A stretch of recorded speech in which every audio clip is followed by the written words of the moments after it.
Hello everyone. तो आज हम लोग स्टार्ट कर रहे हैं 6 क्लास की ज्योग्राफी का 8 चैप्टर जिसका नाम है भारत जलवायु वनस्पति तथा वन्य प्रणाली। तो चलिए स्टार्ट करते हैं। आप मौसम के बारे में प्रतिदिन समाचार पत्रों में पढ़ते हैं तथा टेलीविजन पर देखते हैं अथवा दूसरों को इस संबंध में बातें करते हुए सुनते भी हैं। आप जानते हैं कि मौसम वायुमंडल में दिन प्रतिदिन होने वाला परिवर्तन है। यानी मौसम क्या है? जो वायुमंडल में दिन प्रतिदिन का चेंज हो रहा है वो मौसम है। जैसे अभी धूप निकल रही है, थोड़ी देर बाद बारिश आने लगी, फिर तूफान आने लगा, है ना। तो ये क्या है, एक ही दिन में मौसम बार बार चेंज हो रहा है। तो मौसम क्या है? प्रतिदिन चेंज होने वाला परिवर्तन है। इसमें तापमान, वर्षा, सूर्य का विकिरण इत्यादि शामिल है। उदाहरण के लिए मौसम कभी गर्म या ठंडा होता है, कभी कभी आसमान में बादल छा जाते हैं तो कभी वर्षा होती है। आपने ध्यान दिया होगा कि जब बहुत दिनों तक मौसम गर्म रहता है तब आपको ऊनी वस्त्रों की आवश्यकता नहीं पड़ती है। आप खाने पीने में ठंडे पदार्थों को पसंद करते हैं। इसके विपरीत ऐसे भी दिन होते हैं जब आपको ऊनी वस्त्रों के बिना ठंड लगती है। ठंडी और तेज हवाएं चलती हैं। इन दिनों में आप गर्म चीजें खाना पसंद करते हैं। सामान्यतः भारत में प्रमुख मौसम होते हैं। कौन कौन से होते हैं? तो दिसंबर से फरवरी तक ठंडा मौसम होता है।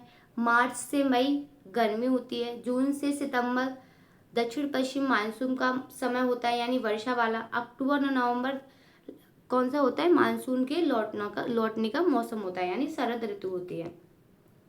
शीत ऋतु, ठंडे मौसम में सूर्य की सीधे किरणें नहीं पड़ती हैं। यानी क्या होता है, शीत ऋतु में क्या होता है कि जो सूर्य है उसकी किरणें जो होती है वो सीधी नहीं पड़ती है, जिसके परिणाम स्वरूप उत्तर भारत को तापमान कम हो जाता है, जिससे वहां ठंड पड़ने लगती है। ग्रीष्म ऋतु में तो गर्मी के मौसम में सूर्य की किरणें अधिकतर सीधी पड़ती हैं, तापमान बहुत अधिक हो जाता है, दिन के समय गर्म एवं शुष्क पवन चलती है, जिसको हम क्या कहते हैं?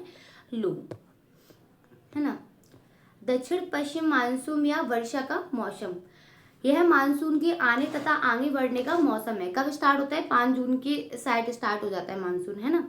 इस समय पवन बंगाल की खाड़ी तथा अरब सागर से स्थल की ओर चलती है। तो देखो, समुद्र से किधर चलेगी? समुद्र से जो है वो स्थल की ओर चलेगी। तो क्या लाएगी अपने साथ? नमी लेके आएगी और बारिश करेगी, है ना। वे अपने साथ नमी लाती हैं। जब ये अपने पहाड़ों से टकराती है तब वर्षा होती है।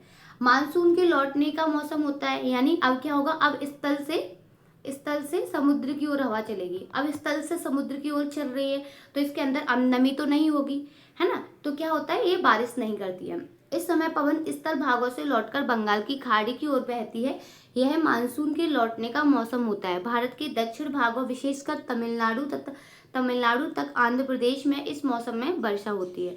तो लौटते हुए मानसून में कहाँ वर्षा होती है? तमिलनाडु और आंध्र प्रदेश में। किसी स्थान में अनेक वर्षों में मापी गई मौसम की औसत दशा को जलवायु कहते हैं। अभी हमने देखा कि वायुमंडल में दिन प्रतिदिन का परिवर्तन होता रहता है, उसको मौसम कहते हैं। लेकिन जो लंबे समय तक मौसम रहता है उसको बोलते हैं जलवायु। ठीक है। भारत की जलवायु को मोटे तौर पर मानसूनी जलवायु बोलते हैं। कैसे बोलते हैं? मानसूनी। मानसूनी शब्द जो है वो अरबी भाषा की मौसम से लिया है, जिसका अर्थ होता है मौसम। भारत की स्थिति उष्ण कटिबंध में होने के कारण अधिकतर वर्षा मानसूनी पवनों से होती है। तो याद रखना, इंडिया में जो अधिकतर वर्षा होती है वो किससे होती है? मानसून पवनों से। भारत में कृषि वर्षा पर निर्भर है। अच्छे मानसून का मतलब है पर्याप्त वर्षा तथा प्रचुर मात्रा में फसलों का उत्पादन। किसी स्थान की जलवायु उसकी स्थिति, ऊंचाई और समुद्र से दूरी तथा उच्चावच पर निर्भर करती है। इसलिए हमें भारत की जलवायु में क्षेत्रीय भिन्नता का अनुभव होता है। जैसे राजस्थान के मरुस्थल में स्थित जैसलमेर, बीकानेर, यहाँ बहुत ज्यादा गर्मी पड़ती है ना। जबकि जो जम्मू कश्मीर है, द्रास है, कारगिल, यहाँ क्या होती है? यहाँ बर्फीली ठंड पड़ती है। तटीय क्षेत्र जैसे मुंबई, कोलकाता की जलवायु मध्यम है, ना तो अधिक गर्म ना ही अधिक ठंडी, है ना। समुद्र तट पर होने के कारण ये स्थान बहुत अधिक आर्द्र होते हैं। विश्व में सबसे अधिक वर्षा मेघालय में, मानसीराम में होती है, जबकि किसी किसी वर्ष राजस्थान के जैसलमेर में वर्षा ही नहीं होती, है ना। अब है प्राकृतिक वनस्पति।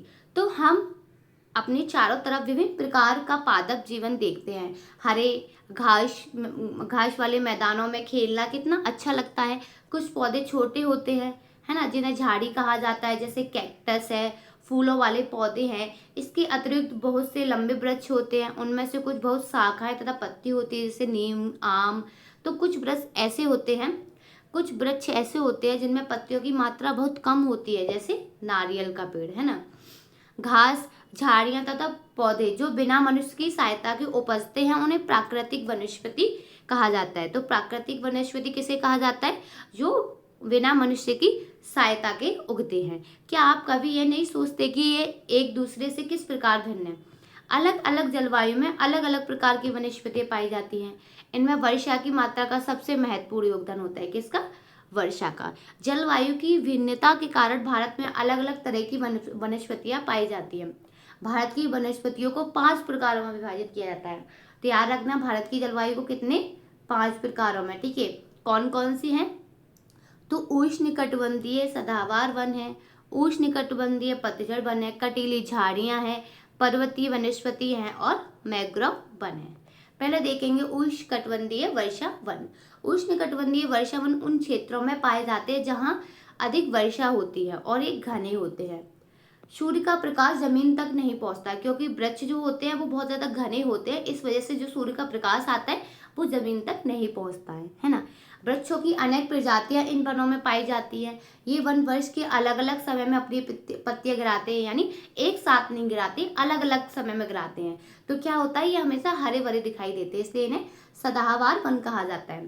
जैसे कहाँ पाए जाते हैं? तो अंडमान निकोबार द्वीप समूह है ना, उत्तर पूर्वी राज्यों के कुछ भाग हैं, पश्चिमी घाट की सक्रिय पट्टियां हैं। तो याद रखना कौन कौन से हैं? अंडमान और निकोबार है ना। उत्तर पूर्वी राज्यों के कुछ भाग हैं यहाँ जो पाए जाते हैं, ये यहाँ, है ना, यहाँ जो पाए जाते हैं वहाँ है। पश्चिमी घाट है, यहाँ पाए जाते हैं, है ना। अंडमान निकोबार में पाए जाते हैं। कौन कौन से वृक्ष है? तो महोगनी है, एबनी है, रोजवुड है और अब उष्णकटिबंधीय पतझड़ वन। हमारे देश के बहुत बड़े भाग में इस प्रकार के वन पाए जाते हैं। इन वनों को क्या कहते हैं? मानसूनी वन कहते हैं। ये कम घने होते हैं और वर्षा को एक निश्चित समय में अपनी पत्तियां गिराते हैं। अब क्या करेंगे?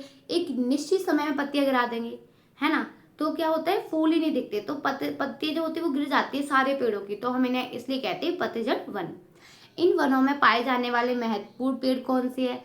साल है, सागौन है, पीपल, नीम, शीशम, है ना। ये सारे कहाँ पाए जाते हैं? तो मध्य प्रदेश है, उत्तर प्रदेश है, बिहार है, कौन सा है? बिहार, झारखंड, छत्तीसगढ़, ओडिशा, महाराष्ट्र के कुछ भागों में। तो याद कीजिए, पतझड़ वन कहाँ पाए जाते हैं? तो Madhya Pradesh plus UP plus Bihar, है ना, छत्तीसगढ़, झारखंड, ओडिशा प्लस महाराष्ट्र के कुछ भागों में पाए जाते हैं। अब है कटीली झाड़ियाँ। इस प्रकार की वनस्पतियाँ देश के शुष्क भागों में पाई जाती हैं। पानी की क्षति को कम करने के लिए इनकी पत्तियों में बड़े बड़े कांटे होते हैं। कौन कौन से वृक्ष है? तो कैक्टस है, खेर, बबूल, कीकर है। ये जो उगते हैं वो कहाँ उगते हैं? तो राजस्थान में, क्योंकि बहुत कम वर्षा होती है वहाँ। राजस्थान है, पंजाब है, हरियाणा है ना, क्या है? हरियाणा और पश्चिमी घाट की पूर्वी ढालों तथा गुजरात में पाई जाती है। याद रखना, पश्चिमी घाट के पूर्वी ढालों पे पाई जाती हैं, ठीक है, कटीली झाड़ियाँ। अब है वनस्पतियाँ, पर्वतीय वनस्पतियाँ। पर्वतों में ऊंचाई के अनुसार वनस्पतियों के विभिन्न प्रकार पाए जाते हैं। तो याद रखना कि जैसे ही हम क्या करेंगे, पर्वत से ऊपर ऊपर जाएंगे तो क्या होती है? ठंड बढ़ने लगती है। तो हम क्या देखेंगे कि पर्वतों की ऊंचाई के अनुसार क्या होता है? वनस्पतियों के विभिन्न प्रकार पाए जाते हैं। ऊंचाई बढ़ने के साथ साथ टेम्परेचर जो होता है वो कम हो जाता है। समुद्र तल में 1500 मीटर से 2500 मीटर की ऊंचाई के बीच पेड़ों का आकार शंक्वाकार होता है। कैसा? 1500 से 2500 मीटर की ऊंचाई के बीच क्या होता है? पेड़ों का आकार शंक्वाकार। ये देखिएगा, है ना, ऐसा होता है। ये पौधे शंकुधारी वन कहे जाते हैं। इन वनों के महत्वपूर्ण वृक्ष कौन से हैं? तो चीड़ है, पाइन है, देवदार है ना। अब है मैंग्रोव वन। ये वन जो होते हैं खारे पानी में भी रह सकते हैं। जो मैंग्रोव वन होते हैं वो कहाँ? ये देखो, ये रहे मैंग्रोव वन। कहाँ रह सकते हैं? ये खारे पानी में भी रह सकते हैं। ये मुख्यतः कहाँ पाए जाते हैं? तो पश्चिम बंगाल है, पश्चिम बंगाल का सुंदरवन है, अंडमान निकोबार द्वीप समूह है, सुंदरी इस प्रकार के वनों की महत्वपूर्ण प्रजाति है। क्या? सुंदरी, इसलिए इसे सुंदरवन कहते हैं। ठीक है, इन्हीं के नाम पर पड़ा है सुंदरवन। हमें वनों की आवश्यकता क्यों है? वन हमारे लिए बहुत ज्यादा लाभदायक है। ये विभिन्न कार्य करते हैं, जैसे पेड़ पौधे ऑक्सीजन छोड़ते हैं, है ना, और मनुष्य उसे अपने सांस के रूप में लेते हैं। कार्बन डाइऑक्साइड ग्रहण करते हैं। पेड़ पौधों की जड़ें मिट्टी को बांध कर रखती हैं। इस प्रकार मिट्टी का जो अपरदन होता है वो कम हो जाता है। हमें ईंधन, लकड़ी, चारा, जड़ी बूटियां, लाख, शहद, गोंद इत्यादि प्राप्त होते हैं। वन्य जीवों के प्राकृतिक आवास है। अब क्या हो रहा है कि पेड़ों की अंधाधुनाई कटाई हो रही है, इसलिए क्या हो रहा है, भारी मात्रा में प्राकृतिक वनस्पतियां नष्ट हो रही हैं। हमें अधिक पौधे लगाने चाहिए, जो पेड़ बचे हैं उनकी रक्षा करनी चाहिए, एवं लोगों को पेड़ों के महत्व के बारे में बताना चाहिए। हम लोग कुछ खास आयोजन जैसे वन महोत्सव मनाकर अधिक से अधिक लोगों को शामिल कर सकते हैं, उन्हें जागरूक कर सकते हैं, है ना, पृथ्वी को हरा भरा रख सकते हैं। वन्य प्रणाली है, वन्य प्राणी है, यानी वन में रहने वाले। वन विभिन्न प्रकार के वन्य जीवों का निवास है। वनों में जंतुओं की हजारों प्रजातियां तथा बड़ी संख्या में विभिन्न प्रकार के सरीसृपों, उभयचर, पक्षियों, स्तनधारियों, कीटों और कृमियों का निवास होता है। बाघ हमारा क्या है, राष्ट्रीय पशु है। ये देश के विभिन्न भागों में पाया जाता है, जैसे गुजरात का गिर है ना। कौन सा? गुजरात का गिर वन है, वो एशियाई शेरों के लिए प्रसिद्ध है। किसके लिए? एशियाई शेरों के लिए। हाथी तथा एक सींग वाले गैंडे जो हैं, हाथी और एक सींग वाले असम के जंगलों में पाए जाते हैं। ठीक है, हाथी केरल एवं कर्नाटक में पाए जाते हैं। ऊंट भारत के रेगिस्तान तथा जंगली गधा जो पाया जाता है वो कच्छ के रण में पाया जाता है। जंगली बकरी, हिम तेंदुआ जो होता है, स्नो लेपर्ड हमको मिलेगा लद्दाख में, है ना। भालू इत्यादि हिमालय के क्षेत्र में पाए जाते हैं। इनके अतिरिक्त बहुत से दूसरे जानवर है, जैसे बंदर है, सियार, भेड़िया, नीलगाय, चीतल इत्यादि भी हमारे देश में पाए जाते हैं। भारत में पक्षियों की एक ऐसी ही प्रचुरता है। मोर हमारा राष्ट्रीय पक्षी है। भारत में हमें पक्षी तोता, मैना, कबूतर, बुलबुल तथा बदक इत्यादि है।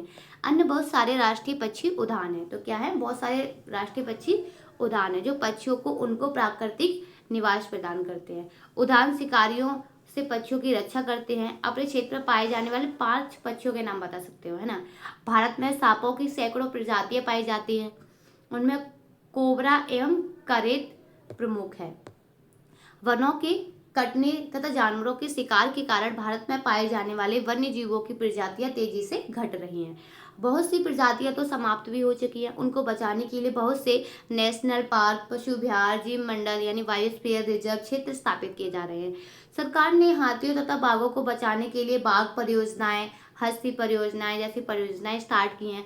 क्या आप भारत के कुछ पशु विहारों के नाम बता सकते हो, है ना। आप वन्य जीवों के संरक्षण में भी अपना हाथ बटा सकते हैं। आप जानवरों के शरीर के विभिन्न अंगों जैसे हड्डी, सींग तथा पंख से बने जो वस्तुएं हैं उनको खरीदने से आप मना कर सकते हो। प्रत्येक वर्ष हम लोग अक्टूबर के पहले सप्ताह को वन्य जीव सप्ताह के रूप में मनाते हैं।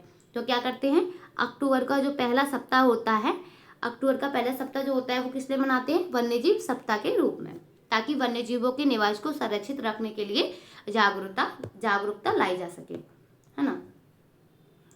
प्रवासी पक्षी है कुछ, कौन कौन से है, जैसे पेलिकन साइबेरियन है ना, क्रेन है, स्टॉर्क है, फ्लेमिंगो पिनटेल है, बतख है, कर्ल्यू इत्यादि प्रत्येक वर्ष क्या होता है, सर्दी के मौसम में हमारे देश में आते हैं। तो ये सब लोग क्या करेंगे, जैसे ही सर्दी आएगी वैसे ही हमारे देश में आ जाएंगे, है ना। साइबेरिया क्रेन साइबेरिया से दिसंबर के महीने में आते हैं तथा मार्च के आरंभ तक रहते हैं। तो कौन सी पवनें भारत में वर्षा लाती हैं और इतनी महत्वपूर्ण क्यों है, तो दक्षिण पश्चिम मानसून पवनें जो होती है। भारत के विभिन्न मौसमों के नाम क्या थे, ये आप बताइए। प्राकृतिक वनस्पति क्या है, जो मनुष्य के बिना हस्तक्षेप के उगती हैं।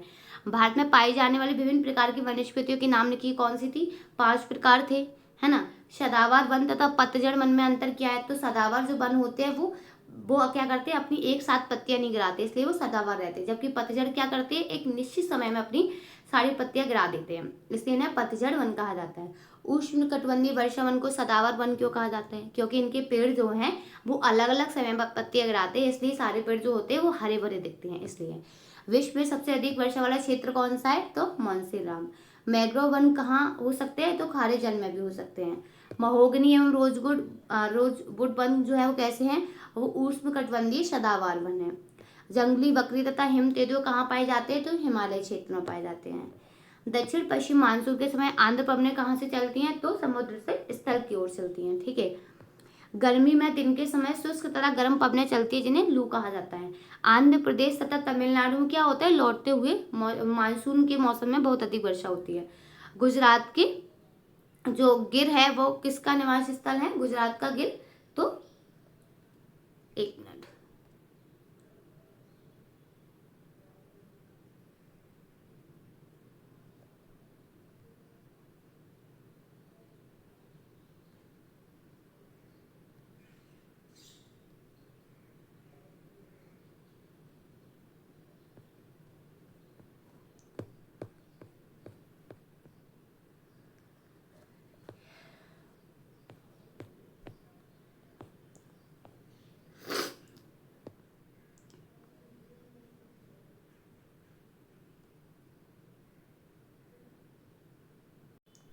जो गुजरात का गिर है वो किसके लिए, एशियाई शेरों के लिए प्रसिद्ध है। मैंग्रोव वन की प्रजाति खारे वन में भी, खारे पानी में भी पाई जाती है। और जो पतझड़ वन होते हैं उनको मानसून वन भी कहा जाता है। ये हमारा चैप्टर कंप्लीट होता है।